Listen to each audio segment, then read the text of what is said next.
வானொலியில் நீங்கள் கேட்டு மகிழ்ந்த தென்கட்சி கோ. சுவாமிநாதன் அவர்களின் இன்று ஒரு தகவல் கதை தொகுப்பினை கேட்கலாம். காசி மாநகரத்தை பிரம்மதத்தன் அப்படிங்கிற ராஜா ஆட்சி பண்ணிட்டு வந்தார். அவர் ஒவ்வொரு வருஷமும் ஒரு திருவிழா நடத்துறது வழக்கம். எல்லா தேசத்திலிருந்தும் எல்லா வகையான ஜனங்களும் அதில் வந்து கலந்துக்குவாங்க. ஒரு சமயம் அது மாதிரி விழா நடந்துக்கிட்டு இருந்தது. வைகுண்டத்திலிருந்து தேவலோகத்திலிருந்து நிறைய தேவகுமாரர்கள்லாம் காசி நகருக்கு அப்போது வந்திருந்தாங்க. அதில் முக்கியமாக ஒரு 4 தேவகுமாரர்கள், அந்த 4 பேரையும் சுற்றி ஏகப்பட்ட கூட்டம். அப்படி என்ன விசேஷம் அவங்கக்கிட்ட அப்படின்னா, மற்றவங்களை விட அவங்க முகம் அழகாக இருந்ததா அப்படி பார்த்தா அப்படியும் இல்லை. அவங்க அணிஞ்சிருந்த மலர் மாலைகள் தான் அதுக்கு காரணமாக. அந்த மலர்கள்லேருந்து அப்படி ஒரு அபூர்வமான நறுமணம். இதுக்கு முன்னாடி இப்படி ஒரு நறுமணத்தை அந்த ஊர் ஜனங்க அனுபவிச்சதே இல்லை. அதுதான் அந்த 4 பேரையும் சுற்றி கூட்டம். எல்லாரும் கேள்வி கேட்க ஆரம்பித்தாங்க. உடனே அந்த 4 தேவகுமாரர்களும் எல்லாருக்கும் தெரியும்படியாக வானத்தில் எழும்பி கொஞ்சம் உயரமாக நின்றுக்கிட்டாங்க. கீழே நின்றுக்கிட்டு இருந்த அரசன்லேருந்து ஆண்டி வரைக்கும் ஒருத்தர் பாக்கி இல்லாமல் ஒரே குரலில் எல்லாரும் அவங்கள பார்த்து, எங்களுக்கும் இது மாதிரி மாலையை போட்டுக்கணும்னு ஆசையாக இருக்குது, அதுக்கு நீங்கள் தான் அருள் பண்ணணும் அப்படின்னு கேட்டுக்கிட்டாங்க. மாலை போட்டுக்கிறதுனா எல்லாருக்கும் ஆசையாக தானே இருக்கும். அந்த 4 தேவகுமாரர்களில் ஒருத்தர் புத்தர் பிரான். அவர் சொன்னார், பூலோகவாசிகளே, நான் சொல்கிறத கொஞ்சம் பொறுமையாக கேளுங்க. கக்காரு அப்படிங்கிற கற்பக விருஷத்தின் மலர்களால் தொடுக்கப்பட்டது இந்த மாலை. இதுக்கு நிறைய சக்தி உண்டு. எந்த காலமும் இது வாடாது, வாசனையும் குறையாது. ஆனால் இதை அணிந்து கொள்றதுக்கு சில தகுதிகள் தேவை அப்படின்னார். என்ன தகுதி அது சொல்லுங்களேன் அப்படின்னு ஏக காலத்தில் எல்லாரும் சத்தம் போட்டாங்க. தீய இயல்புகள் உள்ளவங்க, இழிந்த சிந்தனை, இழிந்த செயல் உள்ளவங்க இந்த மாலையை அணிய முடியாது அப்படின்னார். அவ்வளோதான். கூட்டத்தில் சத்தம் போட்டவங்கள்லாம் மெதுவாக அப்படி அடங்க ஆரம்பிச்சிட்டாங்க. இன்னொரு தேவகுமாரன் சொன்னார், அடுத்தவங்க பொருளை அபகரிக்காதவன், அடுத்தவங்களுக்கு கெடுதல் பண்ணக்கூடிய பொய் பேசாதவன், பேராசையினால் கெட்ட வழியில் பொருள் ஈட்ட நினைக்காதவன் இந்த மாலையை போட்டுக்கலாம் அப்படின்னார். கூட்டத்திலிருந்து யாரும் முன்னுக்கு வரல. ஒரே ஒரு ராஜகுரு மட்டும் கொஞ்சம் முன்னாடி வந்தார். பெரியவர், படித்தவர். அவர், எனக்கு தகுதி இருக்குது அந்த மாலையை போட்டுக்கிறதுக்கு அப்படின்னார். வேற ஒன்றும் இல்லை, பொய் சொல்லியாவது அந்த மாலையை வாங்கிக்குவோமே அப்படின்னு முடிவு பண்ணிட்டார் அவர். அவ்வளோதான், மாலையை வாங்கிட்டார். அடுத்த தேவகுமாரன் பேசினார். யாருக்கு திடமான அறிவும் மனமும் இருக்குதோ, யாருக்கு நல்ல காரியங்களில் அசையாத ஈடுபாடு இருக்குதோ, நல்ல அரிய பொருள்களை தனியாக தான் மட்டும் அனுபவிக்க விரும்பாதவர் யாரோ அவர் முன்னாடி வந்து இந்த மாலையை வாங்கிக்கலாம் அப்படின்னார். அந்த தகுதியும் எனக்கு இருக்குன்னார் ராஜகுரு. மாலையை வாங்கி போட்டுக்கிட்டார். இன்னொரு ராஜகுமாரன் பேச ஆரம்பித்தார். அறநெறியில் செல்வம் சேர்க்கணும், ஆடம்பர பொருள்களுக்கு அடிமையாகக்கூடாது, வெற்றி அடைஞ்சாலும் கர்வம் வரக்கூடாது, அப்படிப்பட்டவங்க இந்த மாலையை போட்டுக்கலாம்னார். துணிஞ்சு பொய் சொல்லி அதையும் வாங்கி கழுத்தில் போட்டுக்கிட்டார் இந்த ராஜகுரு. இன்னொரு ராஜகுமாரன் சொன்னார், சான்றோர்களை நிந்திக்காதவங்க, புறம் பேசாதவங்க இந்த மாலையை போட்டுக்கலாம்னார். அதையும் வாங்கி போட்டுக்கிட்டார். திருவிழா முடிஞ்சுது, எல்லாரும் திரும்பி போயிட்டாங்க. மறுநாள் ராஜகுரு 4 மாலைகளையும் போட்டுக்கிட்டு ராஜசபைக்கு வரார். வந்தவர் ரொம்ப அவஸ்தையோடு வர்றார். மாலையெல்லாம் வாடி போயிட்டுது, வாசனை எதுவும் கிடையாது. அது மட்டும் இல்லை, அவருக்கு கடுமையான தலைவலி வேற வந்துட்டுது. துடிச்சு போயிட்டார். மாலையை கழட்டவும் முடியல. ஜனங்கள்லாம் அவரை பார்த்து சிரிக்க ஆரம்பிச்சிட்டாங்க. என்னத்துக்கு ஆசைப்படணும், ஏன் இப்படி கஷ்டப்படணும் அப்படின்னு. ராஜா பார்த்தார். மறுபடியும் விழாவுக்கு ஏற்பாடு பண்ணினார். தேவகுமாரர்கள்லாம் வந்தாங்க. ராஜகுரு வந்தார். மக்கள் முன்னிலையில் அவங்க காலில் விழுந்தார், மன்னிப்பு கேட்டுக்கிட்டார். இந்த மாலையை போட்டுக்கிற தகுதி எனக்கு இல்லை.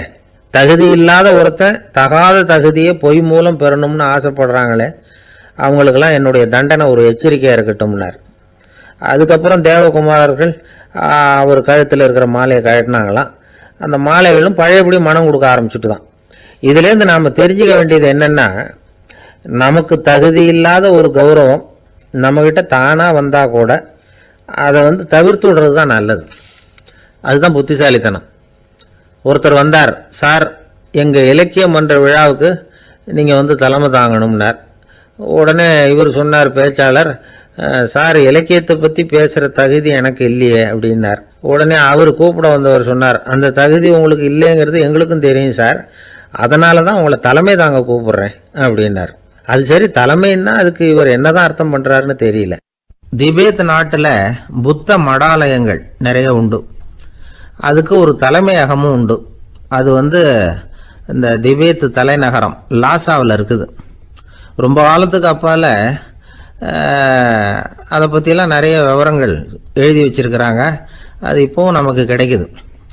அதாவது ரொம்ப தூரத்துக்கு அந்தாண்ட மலைகளுக்கு நடுவில் ஒரு கிளை மடாலயம்.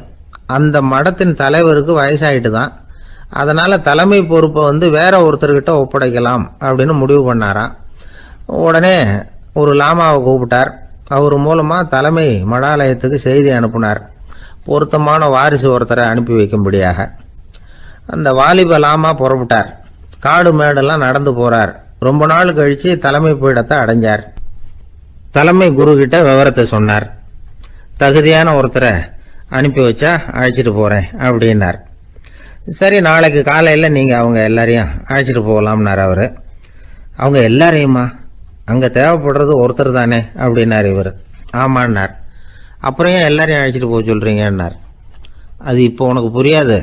நான் ஒரு 100 பிக்குகளை அனுப்புகிறேன், அதாவது பிட்சுகளை. அவ்வளவு பேரையும் அங்கே வச்சு சமாளிக்க முடியாது அப்படின்னாரு இவர்.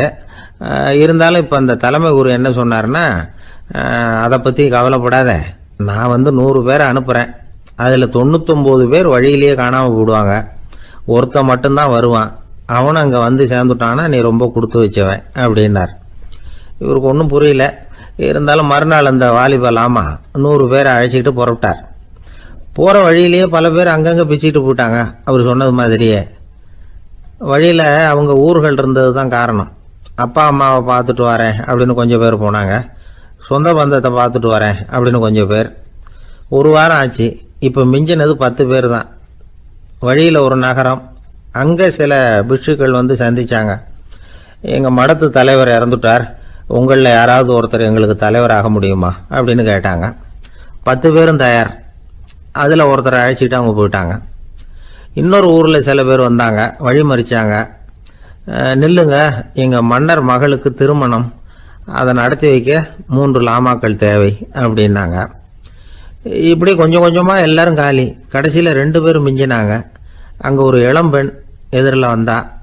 எங்கள் அப்பா வேட்டைக்கு போயிருக்கிறாரு, இன்னும் திரும்பி வரல. வீட்டில் வேற யாரும் இல்லை, தனியாக இருக்க பயமாக இருக்குது, யாராவது ஒருத்தர் எனக்கு துணையாக இருக்கணும் அப்படின்னு கேட்டுக்கிட்டா. எங்கள் 2 பேரில் நீயே ஒருத்தரை தேர்ந்தெடுத்துக்கோ, இல்லைன்னா எங்களுக்குள்ளே சண்டை வந்துடும் அப்படின்னாங்க. இப்போ மிஞ்சினவர் ஒருத்தர். அவருக்கும் ஒரு சோதனை வந்தது. ஒரு தர்க்கவாதி எதிரில் வந்தான். உன்னோட வாதம் பண்ணணும்னா. இவனோட வாதம் பண்ணுறேன், அது முடிய ரொம்ப காலம் ஆகலாம். தர்க்கத்தில் நான் ஜெயிச்சா அங்கே வரேன், இல்லைன்னா இவருடைய சீடனை ஆயிடுவேன் அப்படின்னார் அவர். கடைசியாக அழைக்க வந்த வாலிப லாமா மட்டும் வெறும் கையோடு திரும்பி போனார். அங்கே இருந்த வயசான மடாதிபதி கேட்டார், எத்தனை பேர் அங்கேருந்து புறப்பட்டீங்கன்னார். என்னையும் சேர்த்து 101ன்னார் அவர். நல்லது, நீயாவது திரும்பி வந்தியே, அதுதான் எனக்கு போதும். ஏன்னா நீ தான் எனக்கு உண்மையான வாரிசு. அந்த 100 பேரில் யாரும் வரமாட்டாங்க அப்படின்னார் அவர். ஏன்னா அவருக்கு தெரியும் இவர் ஒருத்தர் தான் திரும்பி வருவாருங்கிறது. திபேத்தில் ஒரு பழங்கால பழமொழி உண்டாம், 100 பேர் செல்லலாம், எப்பொழுதாவது ஒருவன் அபூர்வமாக அடைய வேண்டிய இடத்தை அடைவான். இதுதான் அந்த பழமொழி. ஒரு உன்னதமான இலக்கை அடையணும்னா அது அவ்வளவு சுலபமான காரியம் இல்லை. இந்த காலத்து மடாலயம் ஒன்று, அதில் ஒரு தலைவர், அவருக்கு வயசாயிட்டுது, தனக்கு ஒரு வாரிசை நியமிக்கணும் அப்படின்னு ஆசைப்பட்டார். ரொம்ப கஷ்டப்பட்டு ஒருத்தரை பிடிச்சார். தனக்கு வாரிசா நியமிச்சுட்டு அவர் சமாதி ஆயிட்டார். புதுசாக பொறுப்பேற்றுக்கிட்டவர் அப்படியே உட்காந்துருந்தார். அவரை தேடிட்டு பத்திரிகை நிருபர்கள்லாம் வந்தாங்க, கேட்டாங்க. அவர் உங்கள் பொறுப்பில் அவர் பெரியவர் விட்டுட்டு போன இது எவ்வளவு சுமாராக தேரும், எவ்வளவு விட்டுட்டு போனார் அப்படின்னு கேட்டிருக்கிறாங்க. அது என்ன ஒரு 50 லட்சம் இருக்கும் அப்படின்னாராம். அவ்வளவும் பணமா அப்படின்னு கேட்டிருக்காங்க. இல்லைங்க, கடன் அப்படின்னாராம். இவர் ஒரு நாள் ராமர் அரசவையில் உட்காந்துருக்கிறார். ராமராஜ்யம் நடந்துக்கிட்டு இருந்த நேரம். அந்த சமயத்தில் ஒரு நாய் அரச சபைக்கு வந்துதான். அது தலையில் அடிபட்டு ரத்தம். அந்த கோலத்தில் அது அங்கே வந்தது. எல்லாரும் ஆச்சரியமாக அதை பார்த்தாங்க. ராமரும் அந்த நாயை பார்த்தார். நீங்கள் வந்த காரியம் என்ன, என்ன நடந்தது, எதுவாக இருந்தாலும் பயப்படாமல் சொல்லு அப்படின்னார். உடனே அந்த நாய் மெதுவாக சொல்ல ஆரம்பிச்சுதான். ஐயா, நான் தெருவில் போய்கிட்டு இருந்தேன். வழியில் ஒருத்தர் வந்தார். அவர் வேத சாஸ்திரம்லாம் படித்த பெரியவர். அவர் எந்த காரணமும் இல்லாமல் அவர் கையில் வச்சுருந்த குச்சியால் என் தலையில் அடிச்சுட்டார். அதுதான் தலையில் ரத்தம். இதை நீங்கள் விசாரித்து தகுந்த தீர்ப்பு வழங்கணும் அப்படின்னு தான் அந்த நாய். ராமர் பார்த்தார். உடனே தன்னுடைய காவலர்களை அனுப்புனார். அந்த ஆளை எங்கே இருந்தாலும் போய் கொண்டுகிட்டு வாங்க அப்படின்னு விட்டார். காவலர்கள் போனாங்க. அந்த ஆளை பிடிச்சி கொண்டு வந்துட்டாங்க. அரண்மனைக்கு வா அப்படின்னு சொல்லி கூப்பிட்டுட்டு வந்துட்டாங்க. என்ன நடந்ததுன்னு விசாரித்தார் ராமர். அதுக்கு அந்த ஆள் சொன்னார், நான் வீதி வழியாக வந்துக்கிட்டு இருந்தேன். குறுக்க இந்த நாய் வந்தது. நான் அவசரமாக போய்கிட்டு இருந்தேன். இது எனக்கு வழி விடாமல் குறுக்க பூந்து இடைஞ்சல் பண்ணிச்சு. எனக்கு கோபம் வந்துட்டுது. அதனால் அடிச்சுட்டேன். வேத சாஸ்திரம் படித்த நான் என் வசம் இழந்து கோபப்பட்டது பெரிய தப்பு தான். அதை நான் ஒத்துக்கிறேன். குற்றத்தை ஒப்புக்கொள்கிறேன். எனக்கு என்ன தண்டனை கொடுக்கணுமோ அதை கொடுங்க, ஏற்றுக்கிறேன் அப்படின்னு விட்டார். சரி, இப்போ அந்த ஆளுக்கு தண்டனை கொடுக்கணும். என்ன தண்டனை கொடுக்கறது யோசனை பண்ணார் ராமர். அதையும் அந்த நாய்கிட்டே கேட்டார். நீயே சொல்லு, என்ன தண்டனை கொடுக்கலாம் இவருக்கு அப்படின்னார். இதுக்கு அந்த நாய் என்ன சொல்லிச்சு தெரியுமா? இவரை ஏதாவது ஒரு கோயிலுக்கு தர்மகர்த்தாவாக நியமனம் பண்ணி கொடுங்க, அதுதான் இவருக்கு சரியான தண்டனை அப்படின்னுது. இதை கேட்டதும் ராமர் முகத்தில் புன்னகை. ஆனால் அங்கே இருந்த மற்றவங்களுக்கெல்லாம் ஆச்சரியம். அது எப்படி, தப்பு செஞ்சவங்களுக்கு தண்டனை கொடுக்கறது தானே நியாயம், அதை விட்டுவிட்டு தர்மகர்த்தா பதவியை கொடுக்க சொல்லுது இந்த நாய் அப்படிங்கிற ஆச்சரியம். இந்த சந்தேகத்தை அந்த நாய்கிட்டேயே கேட்டாங்க அங்கே இருந்தவங்க. இதுக்கு அந்த நாய் பதில் சொல்லிச்சான். நான் போன பிறவியில் ஒரு கோயிலுக்கு தர்மகர்த்தாவாக இருந்தேன். எவ்வளவோ கவனமாக எச்சரிக்கையாக தான் என்னுடைய கடமைகளை எல்லாம் செஞ்சுக்கிட்டு வந்தேன். அப்படி இருந்தாலும் சில சமயங்களில் என்னையும் மீறி கோயில் செல்வத்தை நான் அனுபவிக்கிறதுக்கு காரணமாயிட்டேன். ஒரு கோவிலுக்கு தர்மகர்த்தாவாக இருக்கிறவங்க எப்படியும் இந்த பாவத்திலேருந்து தப்பிக்கிறது கஷ்டம். அதனால தான் நான் இந்த பிறவியில் நாயாக பிறந்து இப்படி கஷ்டப்படுறேன். இதே நிலைமை இந்த ஆளுக்கும் ஏற்படணும் அப்படிங்கிறதுக்காக தான் அவரையும் ஒரு கோயிலுக்கு தர்மகர்த்தாவை நியமிக்கும்படி கேட்டுக்கிட்டேன் அப்படின்னு தான் இந்த நாய். இதிலேருந்து என்ன தெரியுது? எந்த பதவியில் நாம் இருந்தாலும் நமக்கு தெரியாமல் கூட அதை தவறாக உபயோகப்படுத்தக்கூடாதுங்கிறத இதிலேருந்து புரிஞ்சுக்கணும். இல்லைன்னா அடுத்த பிறவியில் நாயாக பிறந்து எங்கேயாவது போய் வாழை ஆட்டிட்டு நிற்க வேண்டியது தான். கோவில் வாசலில் 2 நாய் பேசிக்கிட்டு இருந்து தான். போன ஜென்மத்தில் நான் மனுஷனாக தான் இருந்தேன். ஒரு கோவில் பூசாரி பேச்சை கேட்டுவிட்டு அவரோட கூட்டு சேர்ந்துக்கிட்டு ஆண்டவன் போட்டிருந்த நகையெல்லாம் அபகரித்து என்கிட்ட கொடுத்தாரு அவர். நான் எடுத்துகிட்டு வந்துட்டேன். திருடினது அந்த ஆள் தான், எடுத்துகிட்டு வந்தது தான் நான். இருந்தாலும் நான் மட்டும் நாயாக பிறந்துட்டேன். இப்போ மட்டும் அந்த பூசாரி என்கிட்ட மாட்டினா கடித்து குதறி விடுவேன் அப்படின்னு தான். அவசரப்பட்டு அப்படி செஞ்சுடாதே. பதிலுக்கு அவரும் உன்னை திருப்பி கடித்தாலும் கடிச்சிருவார். ஏன்னா அவரும் இப்போ ஒரு நாயாக தான் பிறந்திருக்கிறார் அப்படின்னு தான் இன்னொன்று. அது எப்படி உனக்கு தெரியும்னு தான் இது. நான் தானே அது அப்படின்னு தான் அந்த நாய். கங்கை கரை தோட்டம் பக்கத்தில் ஒரு ஆசிரமம். அங்கே ஒரு பெரியவர் தங்கி இருக்கிறார். அவர் தான் ராமகிருஷ்ண பரமஹம்சர். அந்த ஆசிரமம் இருந்த இடம் கரக்பூர். வங்காளத்தில் பொதுவாக எல்லாரும் மீன் சாப்பிட்றது உண்டு. கங்கையில் குளிச்சுட்டு கையில் ஒரு மீனோடு வர்றது வழக்கம். இவர் இருக்கிற இடத்துக்கு கங்கையில் படகு வழியாக வரணும். அப்படி தான் எல்லோரும் வருவாங்க. வர்றவங்கள ஒன்று கூட்டி ஆன்மீக விஷயங்களை பற்றி பேசிக்கிட்டு இருப்பார். ஒவ்வொரு நாள் ஒவ்வொருத்தர் நகரத்துக்கு போகணும். வரும்பொழுது மீன் கொண்டுக்கிட்டு வரணும். அதுக்கு ஒரு அட்டவணையே உண்டு ஆசிரமத்தில். அது பிரகாரம் ஒரு நாள் சுவாமி யோகானந்தர் படகுல போனார். படகை செலுத்தினவங்க ராமகிருஷ்ணரையும் சுவாமி யோகானந்தரையும் மற்றவங்களையும் பித்தர்கள் அப்படின்னு சொல்லி ஏளனமாக பேசினாங்க. அவங்க என்ன பைத்தியம் பிடிச்சவங்க அப்படிங்கிறது மாதிரி. சுவாமி யோகானந்தருக்கு ரொம்ப மென்மையான இதயம். இவங்க இப்படி கண்ணாபின்னான்னு பேசுகிறத பார்த்தா மீனை வாங்கிட்டு திரும்புகிறப்போ என்ன நடக்குமோ அப்படிங்கிற பயம் வேறு வந்துட்டுது அவருக்கு. அவ்வளவு மென்மையானவர். இதை தெரிஞ்சுக்கிட்ட ராமகிருஷ்ணர் யோகானந்தா இங்கே வா அப்படின்னு கூப்பிட்டார். இவர் கண்ணீரை தொடச்சிக்கிட்டே கிட்ட போனார். சொன்னார், ஐயா, படகு ஓட்டுறவங்க உங்களை பற்றி மோசமாக பேசுகிறாங்க. என்ன திட்டினா பரவாயில்ல, ஆனால் உங்களை அவங்க திட்டுறாங்க. அதை என்னால் தாங்கிக்க முடியல அப்படின்னார். இதை கேட்டதும் ராமகிருஷ்ணருக்கு கோபம் வந்துட்டு தான். என்னது, உன்னுடைய குருவை பற்றி அவங்க மோசமாக பேசும்பொழுது நீ சும்மா இருந்தியா? வெளியில் போ அப்படின்னு விட்டார். குரு நிந்தனை செய்கிறப்போ அதை கேட்டுக்கிட்டு சும்மா இருக்கலாமா? குரு நிந்தனையை கேட்டால் பாவம் இல்லையா? என்னை தூற்றும் போது அவங்க பாவம் செய்கிறாங்க. அதை கேட்டுக்கிட்டு நீ சும்மா இருந்தால் நீயும் பாவம் செய்கிற அப்படின்னாராம். அடுத்த நாள் சுவாமி நிரஞ்சனானந்தர் போக வேண்டிய நாள். இவர் படகுல போகும்பொழுதும் அதே மாதிரி நடந்துதான். அவங்க மோசமாக பேச ஆரம்பித்தாங்க, திட்ட ஆரம்பித்தாங்க. அப்படி கேலி பண்ண ஒருத்தனை இவர் என்ன பண்ணார், பலார்னு கன்னத்தில் அரைஞ்சிட்டார்.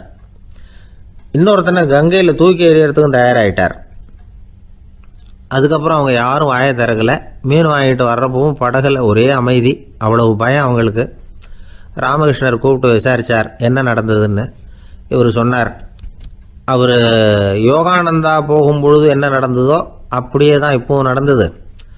குரு நிந்தனை செய்கிறத கேட்டுக்கிட்டு நான் சும்மா இருப்பேனா, ஒருத்தனை அப்படியே அரைஞ்சுட்டேன், இன்னொருத்தனை ஆற்றுல தூக்கி போட்டுருவேன்னு பயமுறுத்தினேன், அவ்வளவுதான் அப்படின்னாராம். இப்போவும் ராமகிருஷ்ணருக்கு கோபம் வந்துட்டு தான். என்ன இது, அணியறது காஷாயம், இருக்கிறது ஆசிரமம், உனக்கு இவ்வளவு கோபம் வந்ததுன்னா அப்புறம் என்னத்துக்கு ஆசிரமத்தில் இருக்கணும், பிரம்மச்சாரி எப்பவும் அமைதியாக இருக்கணும் அப்படின்னு அறிவுரை சொன்னாராம் ராமகிருஷ்ணர். அப்போ இவர் கேட்டாராம், ஏங்க அவருக்கு ஒரு விதமான அறிவுரை சொன்னீங்க, எனக்கு வேற விதமாக அறிவுரை சொல்கிறீங்க, இதில் எது உண்மை அப்படின்னு கேட்டிருக்கார். இதுக்கு ராமகிருஷ்ணர் சொன்ன பதில் என்னென்னா, அட அசடே, சக்கரத்தில் காற்று அதிகமாக இருந்தால் குறைக்கணும், குறைச்சலாக இருந்தால் கூட்டணும். அவன் சாது, அவனுக்கு அதிக உணர்ச்சி தேவை, உனக்கு படபடப்பு அதிகம், உனக்கு பொறுமை தேவை அப்படின்னாராம். இதில் உள்ள கருத்து என்னென்னா, கல்விங்கிறது எப்படின்னா அதை சூழ்நிலைக்கு தகுந்த மாதிரி கற்பிக்கணும். எல்லாருக்கும் ஒரே மாதிரி கற்பிக்கக்கூடாது. கேட்குற ஒரு தகுதி, புரிஞ்சுக்கிற திறமை, இதை பொறுத்து கல்வி அமையணும். ஆரம்ப காலத்தில் ஒரு குரு, அப்போ ஒரு சீடன் இருந்தான். அது வேடிக்கையான குரு, வேடிக்கையான சீடன். ஒரு ஆசிரமம். ஒரு நாள் ஒருத்தன் அவசரமாக அந்த குருவை தேடி வந்திருக்கிறான். என்ன விஷயம்னு விசாரித்தார் குரு. உங்கள் சீடர் என்னை அடிச்சுட்டார் அப்படின்னு புகார் பண்ணானா அந்த ஆள். குரு சீடனை கூப்பிட்டார். அடிச்சியா இந்த ஆளை அப்படின்னு கேட்டாராம். ஆமான் இருக்கான் சீடன். ஏன் அடிச்சே அப்படின்னு கேட்டாராம். இந்த ஆள் உங்களை பற்றி மட்டமாக பேசிவிட்டான், என்னால் அதை தாங்கிக்க முடியல, அதனால தான் அடிச்சுட்டேன்ருக்கான். அப்படி என்ன பேசினா அப்படின்னு கேட்டாராம். உன்னுடைய குருநாதர் இப்போல்லாம் அர்த்தமில்லாமல் பேச ஆரம்பிச்சுட்டார் அப்படின்னு சொல்லிவிட்டான், அதனால தான் அடிச்சுட்டேன் அப்படின்னு நானா. அதுக்காக அடித்தே அப்படின்னாரான். நான் அதுக்காக அடிக்கலை குருவே, இப்பெல்லாம் நீங்கள் அர்த்தம் இல்லாமல் பேசுகிறதாக அவன் சொல்கிறான், அப்படின்னா இதுவரைக்கும் நீங்கள் அர்த்தத்தோடு பேசினதாகத்தானே அர்த்தம், அது தப்பு தானே, அதனால தான் அடித்தேன் அப்படின்னானா. விவசாயிகள் அவங்க விவசாயம் முன்னேறி இருக்கிற அளவுக்கு விவசாயிகளுடைய வாழ்க்கை தரம் முன்னேறலை. அந்த அளவுக்கு அவர்கள் நாட்டுக்காக உழைச்சிக்கிட்டு இருக்கிறாங்க. அந்த காலத்திலே அதை பற்றி ஒரு கதை சொல்கிறது உண்டு. ஒரு வயசான ஆள் நிலத்தில் ஏறு உழுதுகிட்டு இருந்தாராம். கிழிஞ்சு போன ஒரு சின்ன துண்டை தான் இடுப்பில் கட்டியிருந்தாராம். தலையில் ஒரு கந்தலை சுற்றி இருந்தார். உடம்பு பூரா சேரு, ரொம்ப ஏழை. ஏறு ஓட்டிகிட்டு இருக்கிறவர் வேறு எப்படி இருப்பார். இருந்தாலும் அந்த ஆள் ரொம்ப ஜாலியாக பாட்டு பாடிக்கிட்டே ஏறு உழுதுகிட்டு இருந்தாராம். உடம்புல தான் அவர் ஏழையை தவிர மனசில் ஒரு ஏழையாக தெரியல. அந்த சமயத்தில் அந்த நாட்டு ராஜா அந்த பக்கமாக குதிரை மேலே வந்தாராம். வேட்டைக்கு போயிட்டு பரிவாரங்களோடு திரும்பி வந்துகிட்டு இருக்கிறார். ரொம்ப செல்வ செழிப்பில் இருக்கிற ராஜா அவர் இந்த வயசான விவசாயியை பார்த்துருக்கார். இந்த ஆள் ரொம்பவும் ஏழைங்கிறது அவர் பார்த்தாவே பளிச்சுன்னு தெரியுது. கட்டிக்கிறதுக்கு நல்ல துணி இல்லை, உடம்போ இழைச்சி போயிருக்குது, வயிறு முதுகில் போய் விட்டுக்கிட்டு இருக்கு, கண்ணு குழு விழுந்து போயிருக்குது. ஆனாலும் முகத்தை பார்த்தா சந்தோஷமாக இருக்கிற மாதிரி இருக்கு. இவ்வளவு உற்சாகமாக பாடிக்கிட்டு இருக்கிறாரே அப்படின்னு ஆச்சரியமாக நினச்சி பார்த்தார் அந்த ராஜா. சரி, அவர்கிட்ட கொஞ்சம் பேச்சு கொடுத்து பார்க்கலாம் அப்படின்னு முடிவு பண்ணார். ஐயா பெரியவரே, இப்படி கொஞ்சம் வர முடியுமான்னாராம். பொழுது போகிறதுக்குள்ளே நான் இந்த வயல் பூரா உழவு ஓட்டி ஆகணும், அதனால் பேசுறதுக்கு நேரம் இல்லை அப்படின்னாராம் அந்த பெரியவர். என்ன அவ்வளவு அவசரமா, மீதி இருந்தால் நாளைக்கு உழுதக்கூடாதா? அது சரி, உனக்கு எத்தனை ஏக்கர் நிலம் இருக்குது அப்படின்னு விசாரிச்சிருக்கார் ராஜா. எனக்குன்னு சொந்தமாக உள்ளங்கை அளவு கூட நிலம் கிடையாது, இது எங்கள் முதலாளியோட நிலம். இதை பூராவும் உழுது முடிச்சாதான் அவர் கூலி கொடுப்பார். நான் கூலிக்கு உழுதுகிட்டு இருக்கிறேன், உங்ககிட்ட பேசிக்கிட்டு இருந்தா அவருக்கு துரோகம் பண்ணது மாதிரி ஆயிடும் அப்படின்னாராம். ராஜா குதிரையை விட்டு கீழே இறங்கினார். வரப்பில் நடந்து அந்த பெரியவர்கிட்டயே போனாராம். சரி, ஒரு நாள் பூரா உழுதா உனக்கு எவ்வளவு கூலின்னு கேட்டிருக்கார். 8 அணா கூலி கிடைக்கும்னாராம் அவர். இது ரொம்ப காலத்துக்கு முன்னாடி நடந்த ஒரு சம்பவங்கிறதுனால அப்போ 8 அணா கூலிங்கிறது ரொம்ப பெருசு. இருந்தாலும் அதுவும் அந்த ராஜாவுக்கு பெரிய கூலியா தெரியல. இவ்வளவு தானா, இதை வச்சுக்கிட்டு நீ எப்படி காலம் தள்ளுற அப்படின்னாராம். ஒன்றும் கவலை இல்லை அப்படின்னாராம் அவர். ராஜாவுக்கு ரொம்ப ஆச்சரியமா போச்சு. 8 அணா கூலி வாங்குற இந்த ஆளு கவலை இல்லாமல் இருக்கிறார், ஏராளமான வசதியோடு இருக்கிறன்னா கவலை இல்லாமல் வாழ முடியலையே அப்படின்னு நினச்சி பார்த்துருக்கார். அது சரி, 8 நாவில் எப்படி குடும்பம் நடத்துகிற அப்படின்னு கேட்டாராம். எனக்கு கிடைக்கிற 8 நாவில் 2 அணா குடும்பத்துக்கு செலவழிக்கிறேன், 2 அணா பழைய கடனுக்கு கொடுக்குறேன், 2 அணா தர்மம் செய்கிறேன், 2 அணா வட்டிக்கு கொடுக்குறேன், ஒரு குறையும் இல்லைன்னாராம். ராஜாவுக்கு ஒன்றும் புரியல. எனக்கு ஒன்றும் புரியலேன்னு இருக்கார். ஐயா, எனக்கும் என் மனைவிக்கும் 2 அணா செலவாகுது. வயசான அம்மா அப்பா இருக்கிறாங்க, சின்ன வயசுல என்னை காப்பாத்தினவங்க அவங்க. அந்த கடனுக்கு 2 அணா செலவாகுது, அது பழைய கடன். என் தங்கச்சி ஒருத்தி ஆதரவு இல்லாத நிலைமையில தன்னுடைய மகனோட என் வீட்டில் வந்திருக்கிறா. அவளுக்கும் அவள் மகனுக்கும் 2 அணா செலவு பண்றேன், அது தர்மம். எனக்கு 2 பிள்ளைங்க இருக்கிறாங்க, அவங்களுக்கு 2 அணா செலவு பண்றேன், அது வட்டிக்கு கொடுக்கறது மாதிரி. பிற்காலத்தில் அவங்க எங்களை காப்பாற்றுவாங்க. அந்த வகையில் நான் திருப்தியோடு வாழ்ந்துகிட்டு இருக்கிறேன் அப்படின்னாராம். ராஜாவுக்கு அர்த்தம் புரிய ஆரம்பிச்சுதான். அந்த பெரிய நிலத்தை விலை கொடுத்து வாங்கி அந்த பெரியவருக்கே தானமாக கொடுத்துட்டாராம். இப்போ ஊழவருக்கே நிலம் சொந்தமாயிட்டது. அன்னையிலிருந்து அரசனுக்கும் ஆறுதல் கிடைச்சுதான். இப்படி ஒரு கதை சொல்லுவாங்க. 8 அணா வருமானத்தை வச்சுக்கிட்டு எப்படி காலத்தை தள்ளுறதுன்னு சொல்றதுக்காக இந்த கதையை சொல்றதாக யாரும் தப்பா நினைச்சுக்க கூடாது. கிடைக்கிறத எப்படி பங்கு போடுறார், எப்படி திருப்தியா வாழறார் அப்படிங்கிறது தான் முக்கியம். அது மாதிரி இன்றைக்கு இந்த பொங்கல் திருநாள்ல உழவர்கள் மனசு மகிழ்ச்சியா இருந்ததுன்னா அது எல்லாரும் மகிழ்ச்சியா இருக்கிறது மாதிரி அர்த்தம். அதனால அவர்கள்ட்ட இருந்து நாம பாடம் கத்துக்கணும். சில உழவர்கள் தங்கள் நிலத்துல விளையறத தாங்கள் சாப்பிட மாட்டாங்க, அடுத்தவங்கள்ட்ட வித்துட்டு சந்தையில போய் வேற அரிசி வாங்கிட்டு தான் இவங்க சாப்பிடுவாங்க. அப்படிப்பட்ட விவசாயிகள்லாம் இது உண்டு. பங்கிடுகிற பண்பை உழவர்கள்ட்ட இருந்து கற்றுக்கொள்ளுங்கள் அப்படிம்பாங்க. ஒரு ஆள் நிம்மதியா மகிழ்ச்சியா இருந்தானா, உங்க நிம்மதிக்கும் மகிழ்ச்சிக்கும் என்ன காரணம்னு கேட்டிருக்காரு இன்னொருத்தர். என்கிட்ட இருந்தது பூராவையும் என் பிள்ளைங்களுக்கு சமமா பங்கு போட்டு கொடுத்துட்டேன், எனக்குன்னு எதுவுமே வச்சுக்கல, அதுதான் நிம்மதிக்கு காரணம்னு இருக்கான். உங்ககிட்ட இருந்தது எவ்வளவு இருந்தது அப்படின்னு கேட்டிருக்காரு அவரு. மொத்தமா ஒரு 50,000 ரூபாய் இருக்கும் அப்படின்னு இருக்கான். அவ்வளவும் பணமாவே இருந்ததா அப்படின்னு கேட்டிருக்காங்க அவங்க. இல்லைங்க, அவ்வளவும் கடன், அதை தான் பிரிச்சு கொடுத்துருக்கான் பிள்ளைங்க கிட்ட அப்படின்னு நானும். அவன் பையன் எப்படி சார் இருக்கான் அப்படின்னு விசாரிச்சார் ஒருத்தர். அவன் என்ன சார், எதை சொன்னாலும் காதில் வாங்க மாட்டேங்கிறான், அவன் பாட்டுக்கு போகிறான் வர்றான் அப்படின்னு சொல்லி அழுத்துக்கிட்டார் அப்பா.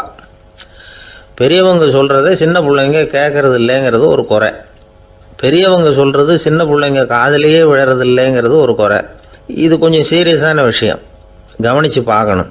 ஒரு குழந்தைக்கு காது சரியாக கேட்குதா இல்லையா அப்படிங்கிறத நாம தான் கவனித்து பார்த்து கண்டுபிடிக்கணும். அதுவாக நம்மக்கிட்ட தவழ்ந்து அப்பா எனக்கு காது கேட்கல, அழைச்சிட்டு போங்க டாக்டர்கிட்ட அப்படின்னுலாம் சொல்லிக்கிட்டு இருக்காது. அது சரி, ஒரு குழந்தைக்கு காது சரிவர கேட்குதா இல்லையா அப்படிங்கிறத முன்கூட்டியே நாம் தெரிஞ்சுக்கிறது எப்படி? அதுக்கு சில வழி இருக்குது. உங்கள் குழந்தைய கொஞ்சம் அப்படியே கவனித்து பாருங்கள். அடிக்கடி ஜலதோஷம், காதில் அரிப்பு ஏற்படுதா, மூக்கு விரிவாகவும் அப்புறம் டான்சில், அடினாய்டு, சத அழற்சி இது மாதிரி ஏதாவது இருக்கா, வாயிலிருந்து எச்சில் ஒழுகுதா, குழந்தை வாயினால் சுவாசிக்குதா, பற்கள் முன்னாடி தள்ளி வளருதா, இதெல்லாம் அதுக்கு அறிகுறி.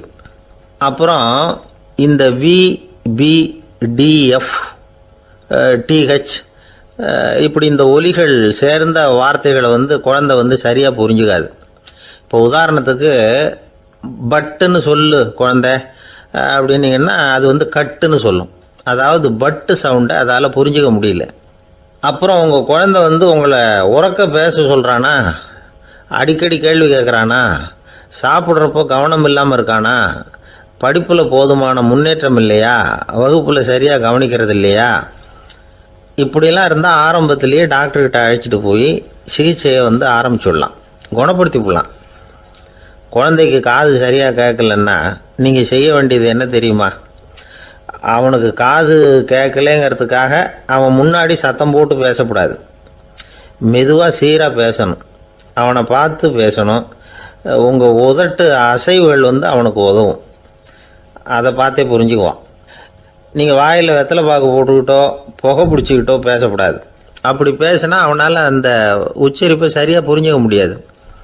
ஒரு வார்த்தையை சொல்கிறீங்க, அவனுக்கு புரியல அப்படின்னா அதே வார்த்தையை மறுபடியும் சொல்லணும். அவனுக்கு நீங்கள் முதல்ல சொன்ன வார்த்தை புரியலேன்னு நினச்சிக்கிட்டு மறுபடியும் திருப்பி சொல்கிறப்போ அதே அர்த்தம் வரக்கூடிய வேறு வார்த்தையை சொல்லக்கூடாது. இப்படிலாம் நடந்துக்கிட்டா அவனுக்கு மன திடத்தை ஏற்படுத்த முடியும். இல்லைன்னா அவனுக்கு தாழ்வு மனப்பான்மை வந்துடும். குழந்தைக்கு காது கோளாறுன்னா ஆரம்பத்திலே டாக்டர்கிட்ட அழைச்சிட்டு போனால் போதும், குணப்படுத்தி விடலாம். அப்புறம் பார்த்துக்கலாமே அப்படின்னு அலட்சியமாக இருந்துட்டால் தான் கஷ்டம். சில பேர் கோபத்தில் சின்ன பிள்ளைங்க காதை பிடிச்சி திருகிறது உண்டு. இது ரொம்ப தப்பு. காது கையோடு வந்துட்டால் என்ன பண்ணுறது? ஒரு வேடிக்கை கதை, அது கதை தான், நிஜமாக நடந்ததில்லை. அது மாதிரி நடக்காது. ஒரு வேடிக்கைக்காக சொல்லப்படுற கதை. அதாவது ஒரு வீட்டில் அப்பா அம்மாவை பார்த்து சொல்லிகிட்டு இருக்கார், இதை பாரு, நாளைக்கு காலையில் என்னை சீக்கிரம் எழுப்பி விட்ரு, நான் செங்கல்பட்டு வரைக்கும் போயிட்டு வர வேண்டியிருக்கு அப்படின்னாராம். இதை அவங்க பையன் காதில் வாங்கிட்டு இருக்கான். அப்பாவுக்கு சிரமம் வேண்டாமே அப்படின்னு நினச்சி அவனே காலையில் யாருக்கும் தெரியாமல் எழுந்திரிச்சு புறப்பட்டு செங்கல்பட்டுக்கு போட்டான். சாயந்தரமாக திரும்பி வந்தான். அப்பா பையனை காணாமல் அலமோதிக்கிட்டு இருக்கிறார். சாயந்தரமாக பையனை பார்த்ததும் எங்கடா போயிட்டு வந்தேன்னு கேட்டார் கோவமாக. செங்கல்பட்டுக்கு போயிட்டு வந்தேன்ப்பா, நீ வேணா அலைய வேண்டாமேன்னு அப்படின்னா. எதுக்கடா போனேன்னு அதட்டினார். அதான்ப்பா, நீ நேற்று அம்மாக்கிட்ட சொல்லிக்கிட்டு இருந்த, அதை காதில் வாங்கினேன், உனக்காக நான் போயிட்டு வந்தேன் அப்படின்னா. உடனே எந்த காதில் வாங்கினேன் அப்படின்னு சொல்லி காதை பிடிச்சி திருகினார். அந்த காது கையோடு வந்துட்டுது. இது நடந்து கொஞ்ச நாள் கழித்து அந்த அப்பாவும் பையனும் கடத்தெருவில் போய்கிட்டு இருக்கிறாங்க. எதிரில் ஒரு நாய் ஓடி வந்தது. அதுக்கு 2 காதும் இல்லை. என்ன இது, இந்த நாய்க்குட்டிக்கு 2 காதும் இல்லை அப்படின்னார் அப்பா. அதுக்கு பையன் சொல்கிறான், அப்பா அது 2 தடவை செங்கல்பட்டுக்கு போயிட்டு வந்துடுவோம் அப்படின்னானா. ஒரு பள்ளிக்கூடம் வகுப்பு நடந்துக்கிட்டு இருக்கு. ஆசிரியர் பாடம் நடத்திக்கிட்டு இருக்கிறார். நடத்தி முடித்த உடனே கேட்டார், மாணவர்களே, இதுவரைக்கும் நான் நடத்தின பாடத்தில் உங்களுக்கு ஏதாவது சந்தேகம் இருக்கா அப்படின்னு கேட்டார். அப்புறம் ஒவ்வொருத்தராக கேட்டார். ஒரு மாணவன் எழுந்திரிச்சான். சார், எனக்கு சந்தேகம் எதுவுமே இல்லைன்னா. ஏன்னு கேட்டார். ஏன்னா எனக்கு நீங்கள் நடத்தின பாடம் தெளிவாக புரிஞ்சுட்டுது, அதனால் சந்தேகம் வரலன்னா. இன்னொரு மாணவன் எழுந்திரிச்சான். சார், எனக்கும் சந்தேகம் எதுவும் இல்லைன்னா. ஏண்டான்னு கேட்டார். ஏன்னா எனக்கு நீங்கள் நடத்தின பாடம் எதுவுமே புரியல, அதனால் சந்தேகம் வரல அப்படின்னா.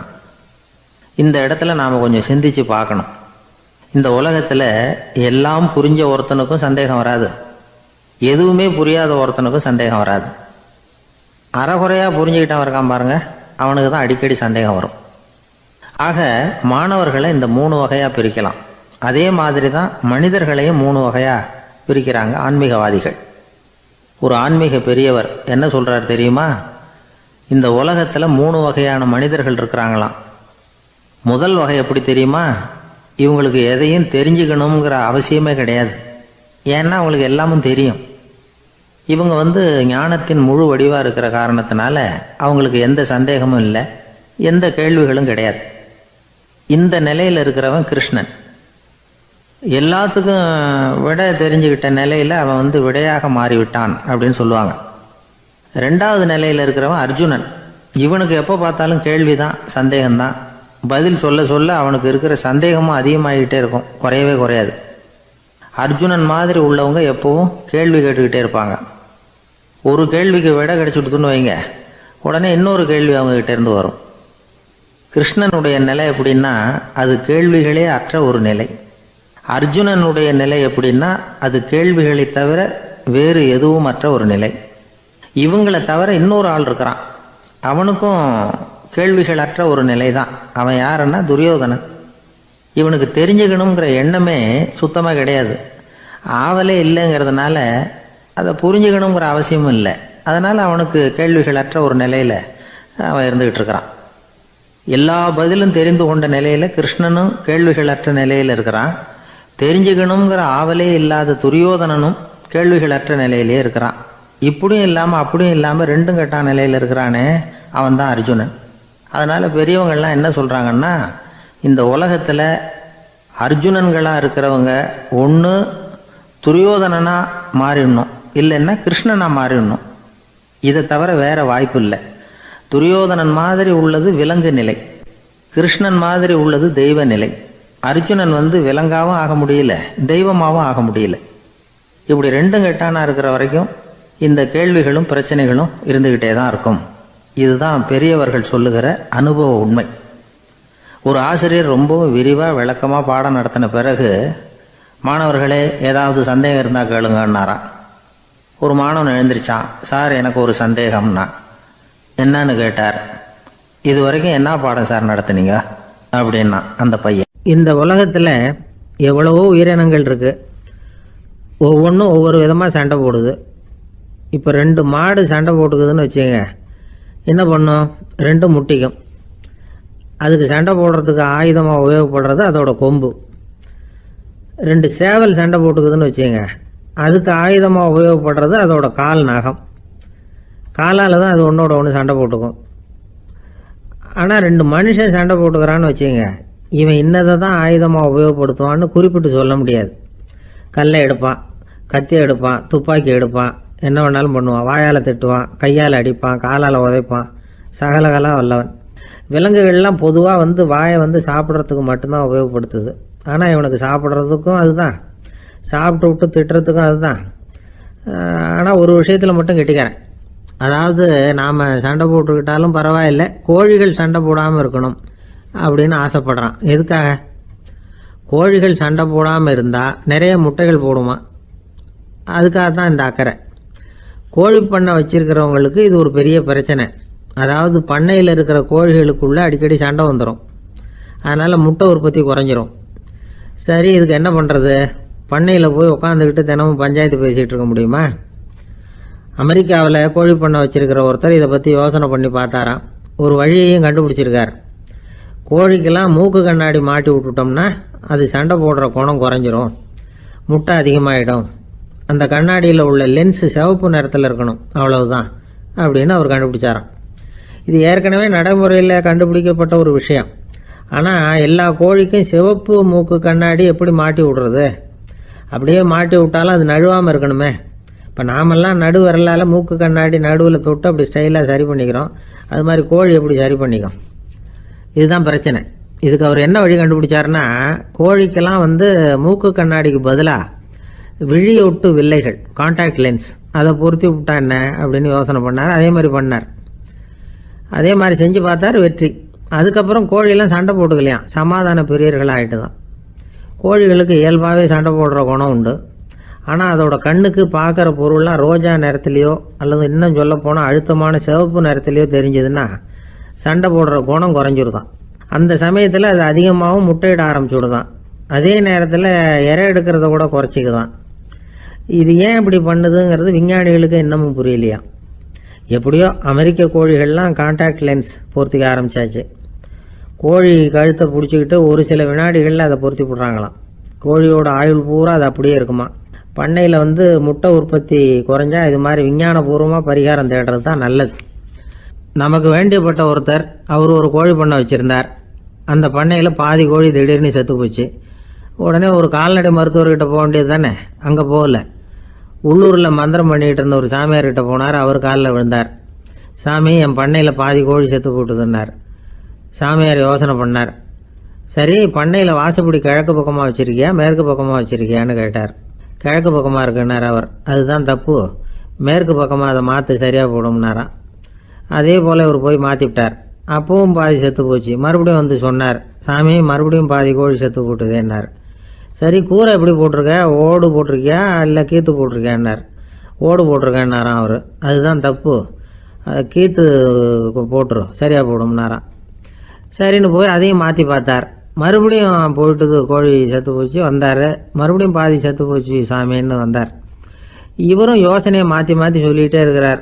இப்படி அவரும் மாற்றி மாற்றி பார்த்தார். 6வது தடவையாக அவரை தேடிட்டு வந்தார். அந்த சமயத்தில் இவர் ரொம்ப தீவிரமாக யோசனை பண்ணி பார்த்துட்டு, அது சரிப்பா, நீ என்கிட்ட சளைக்காமல் வந்துக்கிட்டு இருக்கிற, நானும் யோசனை சொல்லிகிட்டு இருக்கேன். இப்போவும் உங்ககிட்ட சொல்கிறதுக்கு என்கிட்ட யோசனை நிறையா இருக்குது, ஆனால் சோதிக்கிறதுக்கு உங்ககிட்ட கோழி இல்லையே, என்ன பண்ணுறது அப்படின்னாராம். இந்த காலத்து புள்ள ஒருத்தன் தன்னோட அப்பாவை பார்த்து சொன்னான், அப்பா, நான் உனக்கு உதவி செய்யலாம்னு நினைக்கிறேன், என்ன உதவி செய்யணும்னு சொல்லு அப்படின்னா. நீ சும்மா இருந்தால் அதுவே எனக்கு செய்கிற பெரிய உதவிடா அப்படின்னார் அப்பா. சும்மா இருக்கிறதும் ஒரு உதவி தான், அது மாதிரி மௌனமும் ஒரு சமூக சேவை தான் அப்படிங்கிறார் காஞ்சி பெரியவர். நமக்கு 5 புலன்கள் இருக்குது: மெய், வாய், கண், மூக்கு, செவி. இந்த 5லேயும் அதிகப்படியான வேலை எதுக்குன்னு நினைக்கிறீங்க? வாய்க்கு தான். ஏன்னா அதுக்கு 2 வேலை. இப்போ கண்ணுக்கு பார்க்குறது மட்டும்தான் வேலை, காதுக்கு கேட்குறது மட்டும்தான் வேலை, மூக்குக்கு வாசனை அறியறது தான் வேலை, உடம்புக்கு உணர்றது மட்டும்தான் வேலை. ஆனால் வாய் அப்படி இல்லை, அதுக்கு 2 வேலை. சாப்பிட்றதும் அதுதான், பேசுகிறதும் அதுதான். அதாவது வாய் ஒன்று தான் கர்மேந்திரியமாகவும் இருக்குது, ஞானேந்திரியமாகவும் இருக்குது அப்படின்னு சொல்லுவாங்க. சாப்பாட்டில் உட்காந்தா எந்தெந்த ஆகாரம் என்னென்ன ருசின்னு அறிவிக்கிற வேலையும் செய்யுது. சபையில் உட்காந்தா பாடுறது, பேசுறது, சிரிக்கிறது, இது மாதிரியான வேலையும் செய்யுது. இன்னொரு வித்தியாசம், கண்ணு, காது, மூக்கெல்லாம் ஸ்ட்ரெயின் பண்ணிக்கிட்டு வேலை செய்கிறதில்ல. ஒரு ரோஜா பூ பார்த்தா உடனே மூக்கு அப்படியும் இப்படியும் அசைய ஆரம்பிக்கிறதில்ல. ஒரு சங்கீதத்தை கேட்ட உடனே காது ஆட ஆரம்பிக்காது. ஆனால் வாய் அப்படி இல்லை, அது பேசினாலும் சரி சாப்பிட்டாலும் சரி அசைஞ்சு தான் ஆகணும். ஆக மற்றதை விட வாய்க்கு வேலை ஜாஸ்தின்னு தெரியுது. சாப்பிட்றது, பேசுறது அப்படின்னு 2 காரியம் அதுக்கு. இப்படி 2 காரியம் இருக்கிறதுனால அது 2ஐயும் பாதியாக குறைச்சிக்கணுங்கிறது கடவுள் அபிப்பிராயமாக இருக்கணும் அப்படிங்கிறார் காஞ்சி பெரியவர். ஆனால் இப்போ நாம் அப்படியா நடந்துக்கிறோம்? அதுக்கு நேர்மாறாக நடந்துக்கிறோம். நாம் சாப்பிட்றதும் அதிகம், பேசுகிறதும் அதிகம். 2 வேலையையும் தேவைக்கு அதிகமாகவே செய்கிறோம். வாய் தான் ரொம்ப ஓவர் ஒர்க்குடு. அதுக்கு ஓய்வு கொடுத்தா உடம்பும் நல்லாயிருக்கும், உலகமும் நல்லாயிருக்கும். மௌன விரதம் இருக்கிறதெல்லாம் எதுக்காக நினைக்கிறீங்க? இதுக்காக தான். இந்த காலத்தில் மௌனமாக இருக்கிறவங்கெல்லாம் மகத்தான தொண்டு செய்கிறாங்க அப்படின்னு தான் சொல்லணும்.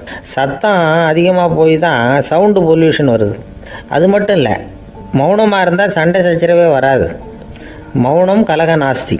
ஆக இதுவும் ஒரு சமூக சேவை தான். நமக்கு தான் வாய் இருக்குதுங்கிறதுக்காக வசமாக சாப்பிட்றதும் தப்பு, வளவளன்னு பேசுகிறதும் தப்பு. ஒரு கருத்தை சொல்கிறதுக்கு ஒரே ஒரு சொல்லு போதும் அப்படின்னு இருக்கும்பொழுது 2 சொற்களை செலவு பண்ணாதே. எவ்வளவு சொன்னாலும் அதனால் ஒரு பயனும் விளையாது அப்படின்னு தெரிய வருமே, ஆனால் அந்த ஒரு சொல்லையும் விரயம் பண்ணாதே அப்படிங்கிறார் ஒரு அறிஞர். எல்லா குணங்கள்லேயும் மௌனம்தான் சிறந்தது அப்படிங்கிறார் ஒருத்தர். மௌனமாக இருக்கிறது மூலமாக மற்றவர்கள் குறைகளை நம்மளால் தெரிஞ்சிக்க முடியும். அதே சமயத்தில் நம்மக்கிட்ட இருக்கிற குறைகளை மற்றவங்களுக்கு தெரியாமல் மறைச்சிக்கவும் முடியுங்கிறார் அவர். உண்மை தானே? ஒரு பெரிய மேடை பேச்சாளர், பொது வாழ்க்கையில் 25 வருஷ காலமாக ஈடுபட்டிருக்கிறவர். அவர் மனைவி ஒரு நாள் சொன்னாங்க, எங்கள் வீட்டுக்காரர் 25 வருஷ காலமாக பொது வாழ்வில் ஈடுபட்டிருந்தா கூட இந்த மாதம் 10ஆம் தேதியிலேருந்து தான் மக்களுக்கு சேவை செய்ய ஆரம்பிச்சிருக்கார் அப்படின்னு நாங்கள் ரொம்ப பெருமையாக. 10ஆம் தேதிக்கு அப்படி என்ன விசேஷம் அப்படின்னு கேட்டோம். அன்னையிலேருந்து தான் அவர் மேடையில் பேசுகிறத நிறுத்தினார் அப்படின்னாங்க அந்த அம்மா. ஜவஹர்லால் நேரு பிரதமராக இருந்த சமயம் அவர் ஒரு தடவை சென்னைக்கு வந்திருக்கிறார். இங்கே சில முக்கிய நிகழ்ச்சிகளில் கலந்துக்கிறதுக்காக வந்திருந்தார். ஆளுநர் மாளிகையில் ஒரு நாள் ராத்திரி தங்கி மறுநாள் புதுடெல்லி புறப்படுறதாக ஏற்பாடு. நிகழ்ச்சியிலெல்லாம் முடிச்சுக்கிட்டு ஆளுநர் மாளிகையில் தங்கியிருக்கிறார். அன்றைக்கு இரவு படிக்கிறதுக்கு ஒரு முக்கியமான புத்தகம் அவருக்கு தேவைப்பட்டது. அந்த சமயத்தில் உலக அளவில் ஒரு முக்கியமான பொருளாதாரம் சம்பந்தமான ஒரு புத்தகம் வெளியாகி இருக்கிற விஷயம் அவருக்கு தெரியும். அந்த புத்தகம் மெட்ராஸுக்கு வந்திருக்குமா, அது இங்கே கிடைக்குமா அப்படின்னு விசாரிச்சிருக்கிறார் நேருஜி. அவர் இப்படி கேட்ட உடனே அங்கே இருந்தவங்கெல்லாம் ரொம்ப பரபரப்பாக செயல்பட ஆரம்பிச்சுட்டாங்க. முக்கியமான இடங்கள்ல எல்லாம் விசாரிச்சிருக்கிறாங்க அந்த புத்தகம் உங்ககிட்ட இருக்கான்னு. சென்னையில் உள்ள கன்னிமாரா நூல் நிலையத்துக்கு எப்படியும் அந்த புத்தகம் வந்திருக்கணும் அப்படின்னு ஒரு நம்பிக்கை. அங்கே விசாரித்தாங்க. அந்த புத்தகம் 2 நாளைக்கு முன்னாடி தான் அங்கே வந்திருக்குது அப்படிங்கிற விஷயம் தெரிஞ்சுது. உடனே எல்லோரும் அங்கே ஓடினாங்க. அவங்களுக்கு இன்னொரு சந்தேகம், புத்தகம் வந்திருக்கு சரி, அது இந்த சமயத்தில் வேறு யாரும் படிக்கிறதுக்கு எடுத்துகிட்டு போயிருக்கக்கூடாதே அப்படிங்கிற சந்தேகம் இருந்தாலும் மனசுக்குள்ளே ஒரு தைரியம். இப்படி ஒரு புத்தகம் வெளிவந்திருக்கிற விஷயமே நேருஜி சொல்லி தான் நமக்கே தெரியும். அதுவும் இல்லாமல் உலக பொருளாதாரம் சம்பந்தமான ஏதோ ஒரு புத்தகம் அது. அதை போய் இந்த நேரத்தில் அவ்வளவு ஆர்வமாக யார் எடுத்துகிட்டு போயிட போகிறாங்க அப்படிங்கிற தைரியம். இந்த தைரியத்தோடு அந்த நூல் நிலையத்துக்கு ஓடினாங்க. புத்தகத்தை தேடினா அது கிடைக்கல, யாரோ எடுத்துகிட்டு போயிருக்கிறாங்க. நேருவுக்கு மட்டுமே தெரிஞ்சிருந்த அந்த புத்தகம் பற்றின விஷயம் சென்னையில் வேற ஒருத்தருக்கும் தெரிஞ்சிருக்குது. உடனே எல்லாரும் பரபரப்பாக அந்த அதுக்குன்னு இருக்கிற ரிஜிஸ்டர் இருக்குல்ல, பதிவேடு, அதை புரட்டி பார்க்குறாங்க யார் எடுத்துகிட்டு போகிறாங்கன்னு தெரிஞ்சுக்கிறதுக்காக. எடுத்துகிட்டு போனவங்க அதில் கையெழுத்து போட்டிருப்பாங்கல்ல, அதை பார்த்து யாருன்னு தெரிஞ்சுக்கலாம் அப்படிங்கிறதுக்காக தான் அதை புரட்டுறாங்க. அதோ அந்த புத்தகத்தோட பேர், பக்கத்தில் அதை எடுத்துக்கிட்டு போனவங்க கையெழுத்து. உத்து பார்க்குறாங்க எல்லாரும். அதில் போட்டிருக்குது பேர், CN அண்ணாதுரை அப்படின்னு எழுதியிருந்தது. அவர் தான் பேரறிஞர் அண்ணா. நேரு படிக்க விரும்பின ஒரு புத்தகத்தை அதே நேரம் படிக்க விரும்பின இன்னொரு தலைவர் இவர். படிக்கிறதுல அவருக்கு இருந்த ஆர்வத்தை நாம் தெரிஞ்சுக்கணும்னா அதுக்கு எவ்வளவோ சம்பவங்கள் இருக்குது. கடைசி காலத்தில் அவர் அடையாறு மருத்துவமனையில் படுத்திருக்கிறார். அவருக்கு ஒரு முக்கியமான அறுவை சிகிச்சை செய்ய வேண்டியிருக்குது அவசரமாக. அமெரிக்காவிலேருந்து டாக்டர் மில்லர் வந்திருக்கிறார். அவர்கிட்ட கேட்குறார், டாக்டர் நாளைக்கே அறுவை சிகிச்சை செய்ய போகிறீங்களா அப்படின்னு. ஆமாங்கிறார் டாக்டர் மில்லர். நாளைக்கு மறுநாள் செஞ்சுக்கிறேனே அப்படின்னாரான் அண்ணா. ஏன் ஏதாவது நாள் பார்க்குறீங்களான்னு கேட்டிருக்கார். இல்லை, ஒரு புத்தகத்தை படிச்சுக்கிட்டு இருக்கிறேன், அதை நாளைக்குள்ளே முடிச்சிருவேன், அதுக்கப்புறம் நான் இறந்தாலும் கவலை இல்லை அப்படின்னாரான் இவர். அவர் தான் அறிஞர் அண்ணா. சங்ககால நூல்கள்லேருந்து சமீபத்தில் வந்த நூல்கள் வரைக்கும் எல்லாம் அவர் படிச்சிருக்கிறார். ஒரு திருமண விழாவில் அவர் பேசும்பொழுது சொன்ன விஷயம் இது. சங்க காலத்தில் காதலியை மணக்க விரும்புகிறவனுக்கு அவனுடைய தந்தை வீர சோதனைகள்லாம் வைப்பார். போய் புலிப்பல் கொண்டுக்கிட்டு வா, அப்போ தான் என் பொண்ணை கொடுப்பேன் அப்படின்னு சொல்லுவார். காதலன் உடனே காட்டுக்கு போவான், ஒரு புலியை கொன்று அதனுடைய பல்லை கொண்டுக்கிட்டு வருவான். அதை வீர பதக்கத்தில் பதிச்சு அவனுக்கு மாமனார் சூட்டுவார் கல்யாண சமயத்தில். இப்போலாம் காதலன் கிட்ட அப்படி சொல்ல முடியாது. இப்போலாம் காதலன் கிட்ட காட்டுக்கு போய் புலிப்பல் கொண்டுக்கிட்டு வான்னு யாராவது சொன்னால் புலி தான் மாப்பிள்ளையாக வந்து சேரும் அப்படின்னா.